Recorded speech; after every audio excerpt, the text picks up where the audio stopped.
Hey everyone, in this video, I'll show you how to fix Wi-Fi not connecting on your Android phone, so you can get back online quickly. Many Android users face this issue where the Wi-Fi won't connect, keeps disconnecting, or says connected, no internet. Don't worry, here are a few methods to fix it. Method 1. Restart your phone and your router.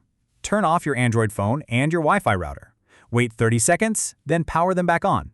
This clears temporary network glitches. Method 2. Forget and reconnect to the network.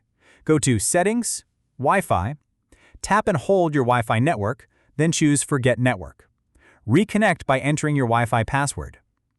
Method 3. Reset network settings. Open Settings, System, Reset Options. Tap Reset Wi-Fi, Mobile, and Bluetooth.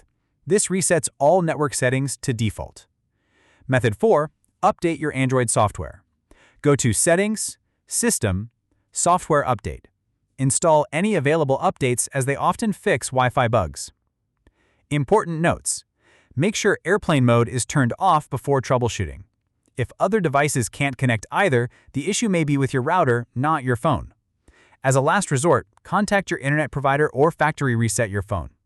Thanks for watching. If this helped, hit the like button and subscribe for more Android tips and fix.